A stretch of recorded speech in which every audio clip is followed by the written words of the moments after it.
Olá, pessoal, mais um sábado aqui com vocês no Vitrine Social e Saúde.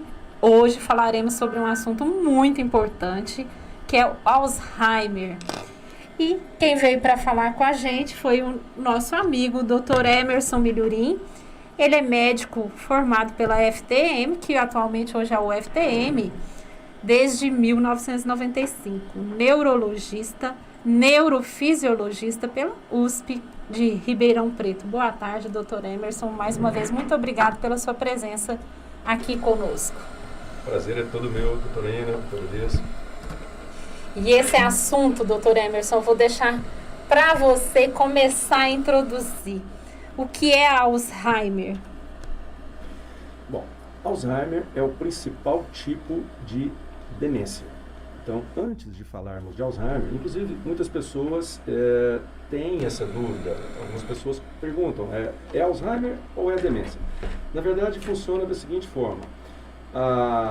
Nós temos que ter em mente que a palavra demência significa uma doença normalmente degenerativa, onde o paciente vai apresentando uma gradativa perda de memória, de raciocínio e, posteriormente, além de ir perdendo memória e raciocínio, vai alterando o comportamento e perdendo a sua condição de independência. Então, isso é demência. Demência. E existem vários tipos de demência. E o principal, o mais frequente, o mais comum tipo de demência é a demência observada na doença de Alzheimer. Agora, o que é a doença de Alzheimer? Então, é o principal tipo de demência. 75% dos pacientes, portanto, 3 em cada 4 pacientes, eles começam a doença de Alzheimer com falhas progressivamente piores na memória. E depois, com o tempo, raciocínio e comportamento. 1/4, ou seja, 25% dos pacientes começam pela forma comportamental. Eles começam a ter delírios de perseguição, delírios de estarem sendo prejudicados, às vezes alucinações auditivas, alucinações visuais. Interessantemente, são sempre delírios e alucinações depreciativas. Praticamente nunca o paciente delira que algo positivo para ele vai acontecer. Sempre sofrimento. Sempre algo que traga sofrimento. Ele está sendo traído, ele está sendo prejudicado, ele perdeu dinheiro. Jamais que ele vai sair para jantar com uma pessoa interessante ou que ele ganhou na Mega Sena ou achou um dinheiro em algum local. Ele sempre perde, ele sempre está sendo enganado, né? Sempre estão traçando tramas ou tecendo comentários depreciativos. Mas isso normalmente acontece na doença de Alzheimer mais tardiamente, em 75% das vezes, mas 25% começam assim. E o que é a doença de Alzheimer? A doença de Alzheimer é porque vão sendo perdidos neurônios vão morrendo, a começar pelas áreas primordiais de memória, nos lobos temporais. Posteriormente, esses neurônios vão sendo perdidos, vão morrendo em outras áreas do cérebro. Também vão sendo perdidas as conexões entre neurônios. Consequentemente, grupos de neurônios e, consequentemente, áreas do cérebro que precisam dialogar, né, digamos assim, perdem a capacidade de se conectar e dialogar. Então, a informação não transita de forma normal, ela é interrompida.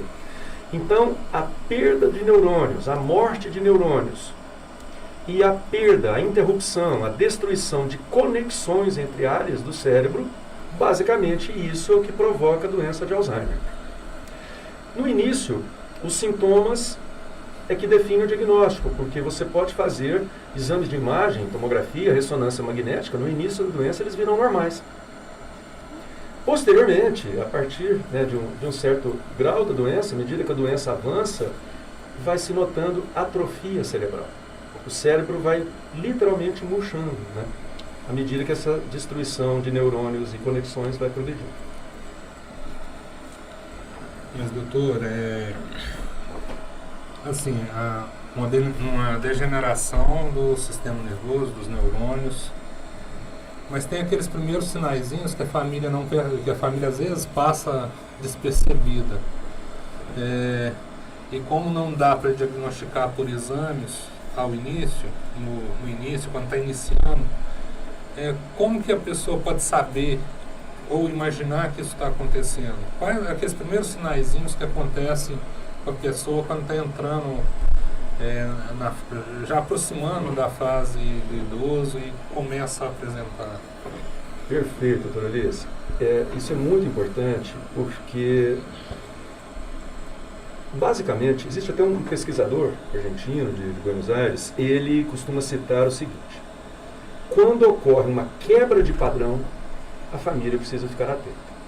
Então, uma quebra do padrão das atitudes, uma quebra do padrão de pensamento, da forma de pensar, ou a quebra do comportamento. Isso associado a falhas de memória. Você tocou num ponto muito importante, porque muitas pessoas protelam a ida ao médico porque acham assim: nossa, mas ela lembra de cada coisa do passado que nem eu lembro. Só que aí nós precisamos adentrar num ponto que são os níveis de memória. Isso não é nível anatômico, né? Não significa necessariamente área cerebral, até porque até hoje a neurologia não sabe com exatidão onde dentro do cérebro fica cada nível de memória. Mas em termos de função, e a gente pode observar isso conversando, testando a memória da pessoa em consulta, existe uma memória que é imediata. Por exemplo, se eu digo para você: doutor Elias, lembre-se da cor verde. E daqui a 1 minuto, eu te pergunto: doutor, que cor que eu sugeri mesmo? Você vai dizer: verde. Isso é memória imediata. Mas se essa informação não for importante, ou se ela não for retrabalhada, se ela não for reforçada, se ela não for ligada a nenhuma outra função, ela será perdida, o que não tem consequência alguma. Mas quando é uma informação importante, sendo reforçada, ela vai ser inserida num segundo nível mais profundo, nível chamado memória secundária, ou memória de trabalho. Isso é crucial, porque na memória de trabalho está quem somos, quem são nossos pais, com quem nos casamos, com quem nos relacionamos, onde trabalhamos, nossos irmãos, o que fazemos, como fazemos, o que eu devo saber para exercer a minha profissão, datas importantes, obrigações, números de telefone, agenda, a placa do carro, meu endereço, como proceder, um estudo novo, uma matéria, um caso clínico. Nós somos profissionais de saúde, mas em qualquer área. A memória de trabalho é funcionalmente extremamente ampla, inclui tudo aquilo que nós precisamos e usamos no dia a dia. E um terceiro nível de memória é a memória terciária ou memória tardia, de evocação. Lá ficam guardadas as memórias, que podem ser agradáveis ou desagradáveis. Nós podemos usar recursos de associação para buscar a informação lá nessa memória terciária, ou às vezes ela vem espontaneamente, causando alegria na gente, às vezes causando tristeza. Né? Porque aquilo que marca afetivamente, seja positivo ou negativo, marca. Então, é difícil esquecer. A gente sempre diz que nós suplantamos, nós passamos por cima daquilo, nós continuamos lembrando daquilo. E deixa de ter importância. Vencemos aquilo. Mas fica registrado. Na doença de Alzheimer, as pessoas, os pacientes, já em início de doença, eles conseguem lembrar detalhes vívidos e precisos de memórias tardias, às vezes de décadas atrás, mas não conseguem registrar na memória imediata e começam a perder memória de trabalho. E isso a família consegue reconhecer. Pode conseguir identificar. Sim, eu tive um paciente lá no consultório e ele já estava num quadro mais avançado de Alzheimer. Então ele contava as histórias do tempo que ele era jogador de futebol, das aventuras do jogador de futebol, mas ele saía da sala de atendimento, pedia para o filho dele fazer o pagamento do tratamento, aí o filho fazia o pagamento, chegava na sala de espera. Você já pagou o dentista? E ali, até na hora de ir embora, era 3, 4 vezes perguntando, você já pagou o dentista? Ele esquecia que já tinha pago, já tinha recebido a resposta de que pagou e perguntava de novo. Se me permite, doutor, isso acontece porque a informação, você já pagou, doutor? Ela precisa passar pela memória imediata para em seguida fixar na memória de trabalho. Ou pelo menos ficar um tempinho ali na memória imediata. Um looping, né? Isso, na memória imediata, e depois será registrado. Ou seja, ele pode chegar em casa e falar, meu filho pagou, doutor Elias, perfeitamente. Mas se a memória imediata está seriamente comprometida e a memória de trabalho já está também começando a ser comprometida, sobra só a memória terciária, tardia, de evocação. Alguns pacientes contam para nós histórias que aconteceram há décadas como se elas fossem de hoje.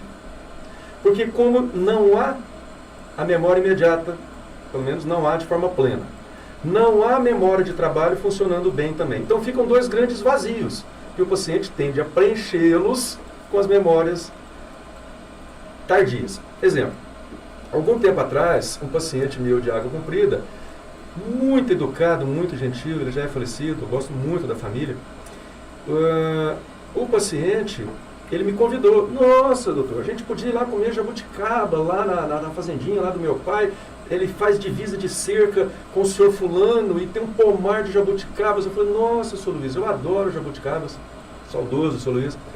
Ele falou, não, a gente podia marcar de ir lá e tal. Depois a família me deu um toque, falou, doutor, provavelmente essa fazenda, essa divisão, esse pomar talvez nem exista mais. Isso é da década de 50. Nossa. Ele era rapazinho, década de 40 talvez. Como se fosse atual. A pessoa vive só naquele mundo, Emerson. Em fases. Naquela mente, naquela memória, né?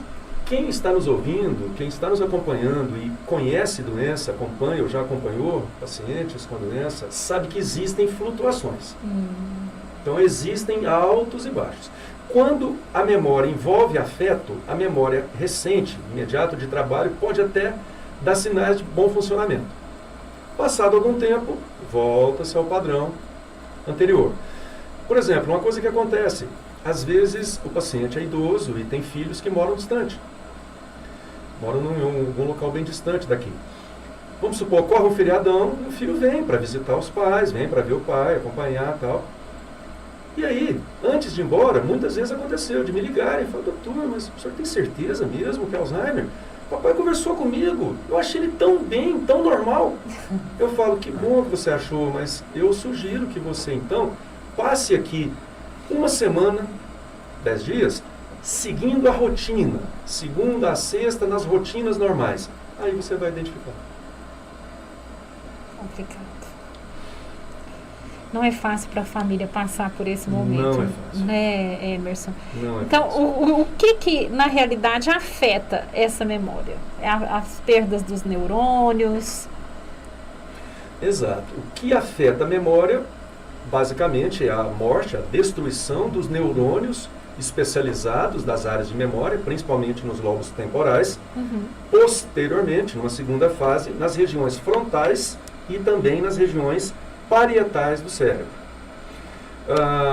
Então, a morte dos neurônios e a destruição das conexões é que afeta a memória, o raciocínio, as habilidades visuais e espaciais e, posteriormente, numa fase mais tardia, funções motoras, movimento, a deglutição, né, que é o ato de engolir, né, e entre outras funções básicas, né, e aí já estaremos falando de uma fase bastante tardia, né? Avançada. Agora, é importante dizer o seguinte, que, como dizer, o cuidador deve estar atento à progressão, mas eu sempre digo para que não haja apenas um cuidador. Fica muito pesado, extremamente pesado para uma única pessoa cuidar. Mesmo que essa pessoa saiba que ela é a que melhor cuida. Perfeito, ótimo, mas não tente fazê-lo sozinho. É extremamente desgastante. O paciente não tem culpa, o paciente não tem dolo, não tem nenhuma maldade ali. A personalidade vai mudando. Mas imagine, como o doutor Elias acabou de falar. Filho, você já pagou, doutor Elias? Já, pai, tá tudo certo. Ah, que bom, doutor, muito obrigado. 15 segundos depois, filho, você já pagou, doutor Elias? Se essa informação for dada 15 vezes, ela será esquecida 15 vezes. Porque ela não tem como mais ser registrada na memória imediata. Ela é uma informação que gera só uma resposta verbal, mas não é memorizada. Então ela vai ter que ser realimentada N vezes. Mesmo as pessoas mais pacientes, elas terão dificuldades. Emerson, nós estamos com um caso de uma paciente lá no consultório, né? Que para nós ela está bem normal, né? Fisicamente, tá, mas que a família está relatando isso. E ela vai ter que extrair uma porção de dentes e ela não estava entendendo nada, né? Aí a cuidadora dela, não, pode me explicar. Aí eu falei pro Elias, mostra para ela, porque embora ela esteja nesse estado, eu acho que em algum momento ela tem consciência. Aí o Elias sentou com ela, pegou o raio-x, mostrou tudo para ela. Aí ela aceitou o tratamento, porque ela não estava aceitando o tratamento, que ia perder aquele tanto de dente. Porque eu ainda acredito que em algum momento ali está presente ainda a pessoa. Porque é muito difícil. Aí as pessoas também começam, né, Emerson? Eu percebi assim, ó, ela não entende nada, passa tudo para mim que eu resolvo. Não pode ser assim, né? Tem que pelo menos ajudar um pouquinho, né? Igual você falou, vai falar 15 vezes, a pessoa vai esquecer. Mas que mostre, né? Tem que tentar alguma forma de fixar isso. Eu acho que sim. Até porque nós temos uma obrigação humana, moral, ética e afetiva de dar os dados de realidade para as pessoas. Muita gente me pergunta, doutor, a minha mãe insiste que tem que dar dinheiro para uma pessoa, uma grande soma, sem a menor necessidade, sem a menor condição. O que eu devo fazer? Explique para ela. Já expliquei. Falei, continue explicando até que te surja uma ideia que você possa contornar e dar uma situação definitiva. Porque o confronto, além de não levar a nada, porque se a informação é real, se o dado de realidade será esquecido, e ele será, o confronto também vai ser esquecido. Só que o confronto gera desgaste, gera violência verbal, para não pensar, né, em outras, né? Mas sempre precisamos dar dados de realidade. E outra, a memória é destruída, mas não é 100% da memória e em todas as modalidades de memória. Vai havendo destruição, mas isso muda de paciente para paciente, muda de cérebro para cérebro. Então é interessante isso que foi feito, de dar dados de realidade de forma carinhosa. Ela vai esquecer? Alguma coisa vai, talvez grande parte vai, talvez aproveite um pouco. Talvez aproveite um pouco dessa memória por algum tempo, mas não muito. É imprevisível. Sim. Mas nós sabemos de duas coisas. Uma, vale a pena trabalhar com os dados de realidade. Segundo, saber que vai haver o esquecimento, né? E por mais oposto, por mais paradoxal e contraditório que seja, tentar conciliar as duas coisas, né? Isso na cabeça do cuidador, do familiar, né? É porque o que eu percebi é o seguinte, ela não tinha aceitado a sugestão do tratamento, que era a extração. Aí o Elias explicando e a cuidadora falando para ela. Quando o Elias sentou de frente e explicou, ela já aceitou o tratamento. Então quer dizer que para ela, a outra, na cabecinha dela, a outra não estava... Não é credibilidade, eu acho que na cabecinha dela... Mas o Elias era o profissional que ela no confiava, ambiente, né, de trabalho e ela tinha talvez uma memória afetiva e de confiança no Dr. Elias, profissional dentista. E isso gerou nela uma confiança que, apesar do Alzheimer, que talvez seja ainda inicial, no máximo evoluindo para moderado, ela conseguiu compreender alguma coisa. E na questão afetiva e de confiança, ela aceitou. Ela talvez ainda tenha o discernimento que a cuidadora fala, poxa, mas ela não entende disso. Então isso às vezes nos surpreende, né? Não é? Não, sim. Porque eu penso na hora da cirurgia, viu, Emerson? Na hora que a gente for fazer o ato cirúrgico e aí ela não aceitar. Você tem que conversar com ela novamente antes, né? Para não ter alguma surpresa, né? Isso nos traz, doutora Ana, a uma condição que para a gente começar a mencionar tratamento. Porque a doença de Alzheimer não tem cura. De vez em quando surgem brotam aí nas redes sociais ou na cultura popular. Ah, mas Alzheimer tem cura sim, eu vi em algum lugar, eu vi no YouTube. Em 2016, um neurologista até do Nordeste, se não me engano de Alagoas, não sei com que intenção, ou se ele havia surtado, ele começou a propagar que ele havia descoberto a cura. O problema é que ele arrastou milhares de pessoas com ele nessa ideia. Sim. Prontamente desmascarada, porque era evidentemente uma fraude, uma mentira, né, nem sei como chamar. E eu não me lembro se ele teve seu registro médico cassado ou se ele foi advertido formalmente pelo Conselho Federal de Medicina. Não existe, né? Então ainda não existe uma cura para o Alzheimer e também não existe uma forma absolutamente eficaz de preveni-lo. Uma coisa que vale a pena dizer, muita gente fala, puxa, mas na minha família eu já tive alguns casos, bisavô, avô, um primo da minha mãe, algo do tipo assim. Isso aumenta as minhas chances de ter Alzheimer no futuro, no meu envelhecimento? Infelizmente, sim, aumenta. Porque existem vários genes, né? Existe uma genética determinada por vários pedacinhos de DNA, que estão em todas as nossas células. Esses pedacinhos de DNA são os chamados genes, né? Aqueles que não são da área biomédica. E existe uma codificação do que vai acontecer durante a doença nesses genes. Esses genes podem ser ativados durante a vida e produzir a doença, ou podem permanecer latentes e inativos e a pessoa não desenvolver a doença. Mas existe uma base genética na doença de Alzheimer. Antes que isto assuste os nossos ouvintes, vamos dizer que em 85%, quase 90% dos casos, o Alzheimer, apesar de genético, ele não é necessariamente hereditário. Ou seja, não significa que se o bisavô teve, o avô terá, o pai terá, o filho terá, o neto terá. Não. Isso costuma acontecer de 10 a 15% dos casos e normalmente afeta pacientes um pouco mais jovens. Em pelo menos 85% dos casos, os casos são esporádicos dentro de uma árvore genealógica, né, da família. Então salta gerações, dá em um, não dá em outro, né? Isso também eu creio que seja importante.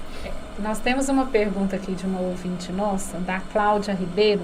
Ela pergunta assim, e se a realidade causar muita dor ao paciente de Alzheimer, né? Como, por exemplo, a morte de um ente querido? Excelente pergunta. Pergunta que chega a ser tocante. A pergunta é muito bem feita e muito bonita.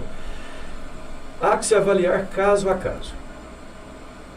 Por quê? Se for uma doença de Alzheimer ainda em fase inicial, nós vamos ter que ponderar se a pessoa tem condição de ainda registrar alguma coisa na memória e, em paralelo, qual o grau de sofrimento que isso vai trazer. A tendência é, em fases iniciais, nós preferirmos dar dados de realidade, ainda que a gente tenha que reforçar aquilo algumas vezes. Porque temos que pensar também no contrário. Se eu falo, não, o fulano viajou para longe. Quando ele volta? Gera outra discussão. Gera outra pergunta. Nossa, eu estou sentindo falta dele. Cadê o fulano? Cadê o fulano? Cadê o fulano? Então, e isso também gerará sofrimento. Então aí, qual gerará menos sofrimento? Isso depende da personalidade do paciente e depende do grau de avanço da doença também. Mas a pergunta da Cláudia é ótima. Aí eu respondo assim, tenha o bom senso e a sensibilidade de identificar.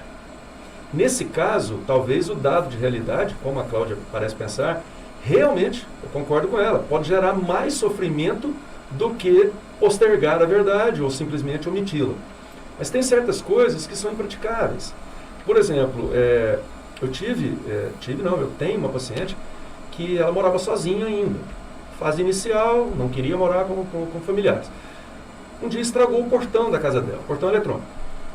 E providenciaram um rapaz que fez o conserto. Consertou. Não sei se ela fez mau uso do portão, daí algumas semanas estragou novamente. Não, o rapaz vai voltar aí. Não, mas eu não quero aquele não, porque logo estragou, eu quero outro. Tudo bem.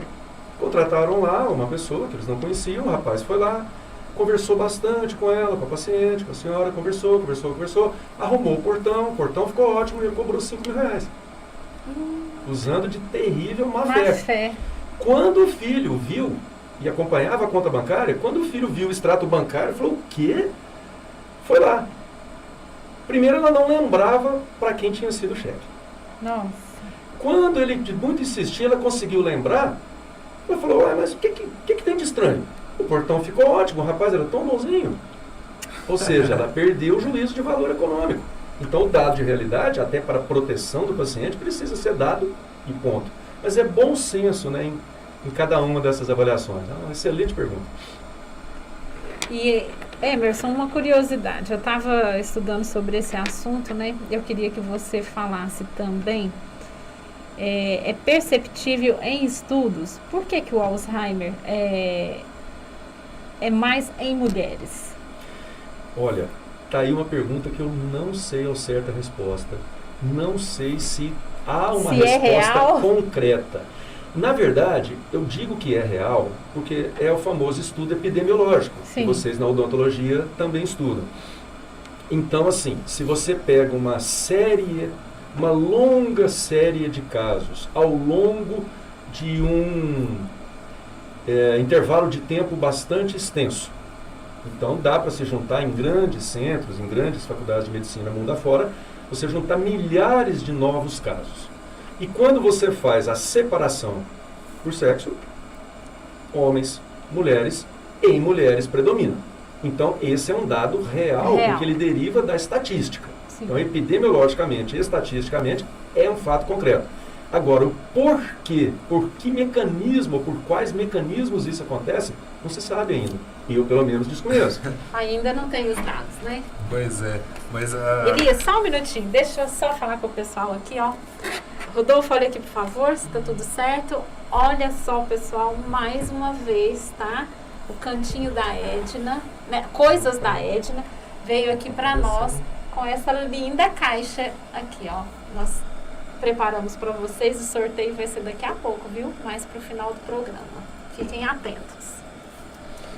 Mas aí me gera uma curiosidade, doutor Emerson, porque os padrões de comportamento das pessoas que adoeceram até aqui era diferente. Nos nossos tempos tem mudado muito os padrões de comportamento. As mulheres assumiram funções diferentes do que tinham antigamente. E daqui a alguns anos, talvez se entenda que essa realidade também possa mudar, pelo padrão de comportamento e não porque a estatística foi feita durante longos anos, onde um padrão de comportamento homem e mulher era diferente, né? E agora vem se mudando esse padrão de comportamento e equilibrando o mercado de trabalho, a posição social, o que cada um faz. Isso pode ocorrer uma alteração, não? Concordo, sem dúvida alguma. Mas existem comportamentos que podem gerar esse tipo de dúvida, porque são comportamentos não bizarros. Nós chamamos assim. E existem aqueles comportamentos que são bizarros. Exemplificando rapidamente, para a gente poder seguir.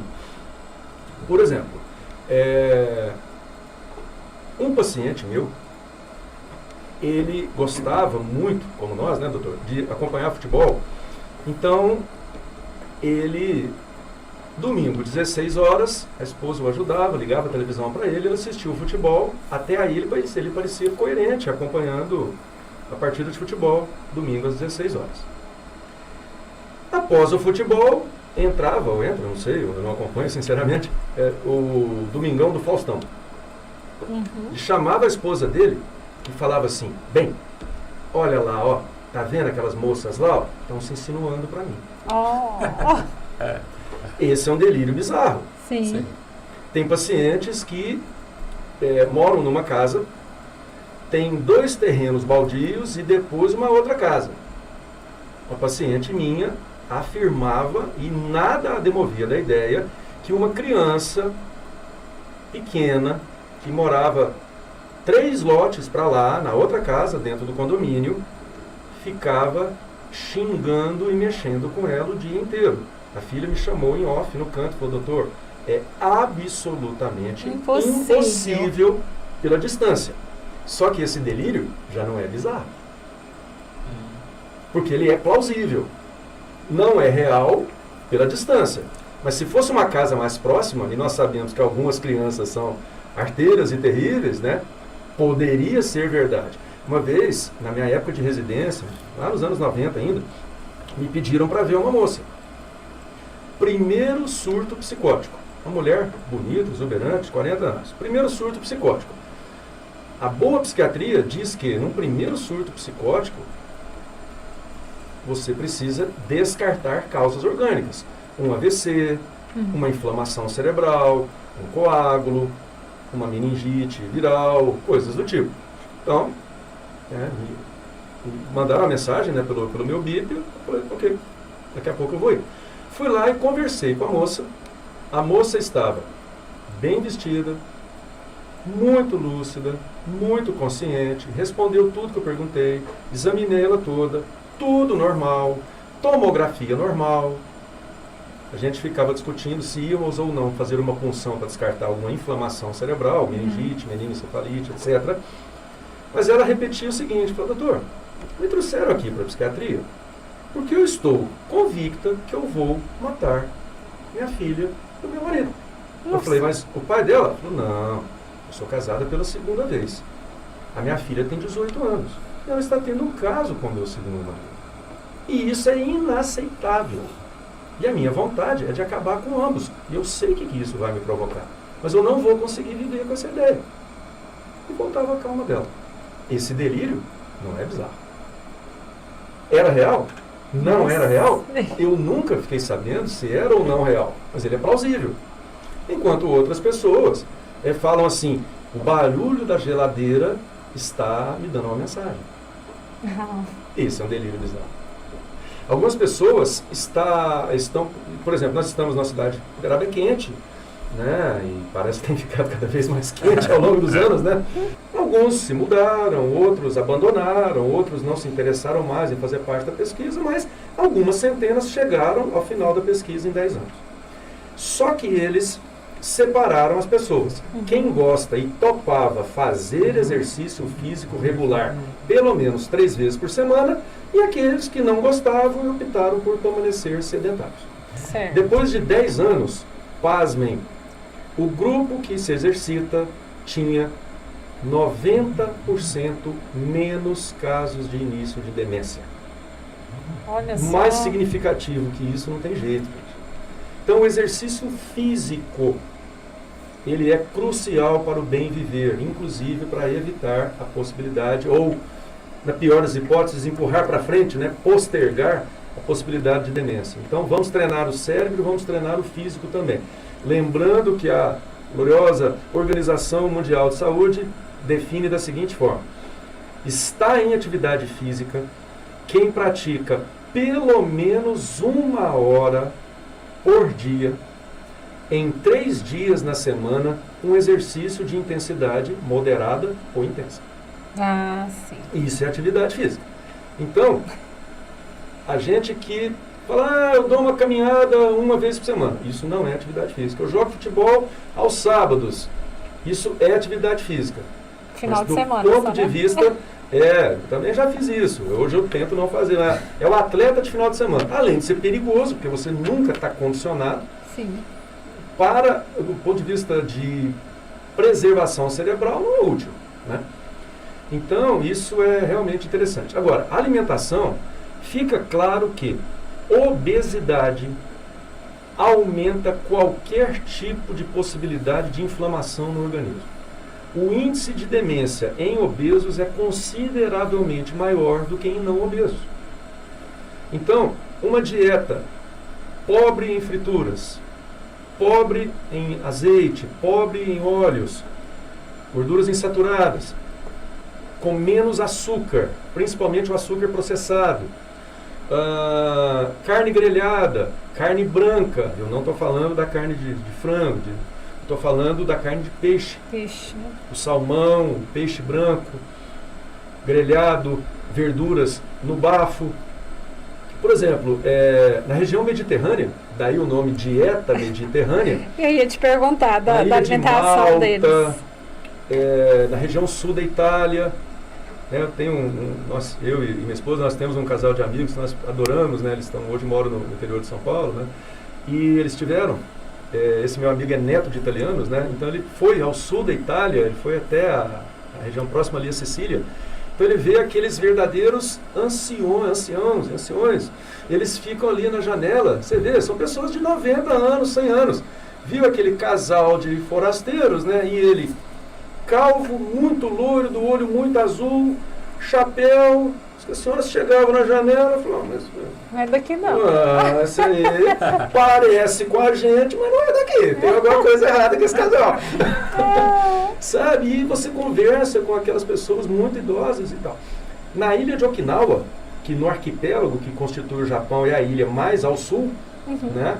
Na ilha de Okinawa é um dos locais onde mais se vive no mundo com lucidez. Lá os pacientes estão batendo 100 anos de forma lúcida, alguns trabalhando. Por quê? Comem menos e comem melhor. Comida crua, peixe, verdura no bafo, ômega 3, porque eles comem muito peixe, principalmente o salmão. Então, tudo isso realmente parece contribuir, sim, né? Sem dúvida alguma. Aí a gente fica muito feliz, né? Aqui no Brasil não tá dando, né? A situação de todo mundo. Às vezes o pessoal, ontem eu estava até lendo, né? Introduza o azeite de oliva na alimentação, o óleo de coco, né? Falaram muito sobre isso. E a gente vê que o estresse... E esse momento, né, Emerson? A gente não sabe o resultado desse momento lá no futuro, né? Exatamente. Tememos por isso e precisamos viver o melhor possível. Isso mesmo. Alguma colocação aí, doutor Elias? É interessante ver e pensar que quando a gente fala de exercício físico, manter o corpo ativo e desafiar o cérebro, ou seja, os jogos, quebra-cabeça, caça-palavras, desafiar o cérebro é muito interessante porque por si só a pessoa vai procurar caminhos e formar conexões para poder chegar nos objetivos. E é uma forma de se manter lúcido, de se manter com a qualidade de vida melhor, né, doutor? Exato. Eu aproveito, se me permitem, até prestar uma homenagem, né, a um cientista austríaco, velhinho já, radicado nos Estados Unidos, que é o professor Eric Kandel, Prêmio Nobel de Medicina em 2000. Ele mostrou como a memória é formada. Só isso. Imagina a elegância do trabalho dele. Ele só mostrou isso. Só isso? Só isso. Nossa, pessoa Ele mostrou simples. no modelo animal, que é a lesma do mar, perdão, que esse molusco, que ele tem uma vida curtinha, tem um sistema nervoso com neurônios muito grandões, então na microscopia fica fácil de ver. Ele viu que a lesma colocada no labirinto, ela rapidamente aprendia como ela saía do labirinto e encontrava o alimento. No final da vida dela, sacrificava, ou então ele dissecava e via que o número de neurônios nunca aumentava. Mas o número de conexões aumentava formidavelmente à medida que o animal aprendia. Isso é de uma elegância, né? tocante, A simplicidade da pessoa, né? Entender isso e conseguir... Rendeu-lhe o Prêmio Nobel de Medicina em 2000. Parabéns. Emerson, hoje nós vamos, agora no finalzinho do programa, eu vou ler aquela pequena reflexão que eu faço, tá? Sempre cada assunto, né? Me traz uma lembrança e eu faço essa pequena reflexão.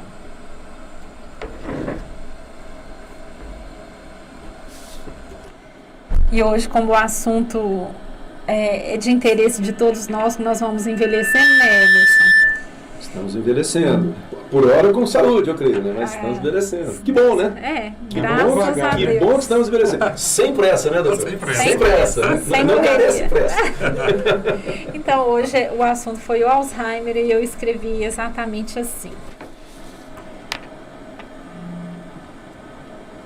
Não quero nem pensar, não quero nem lembrar. Se um tipo de problema desses eu tiver que enfrentar.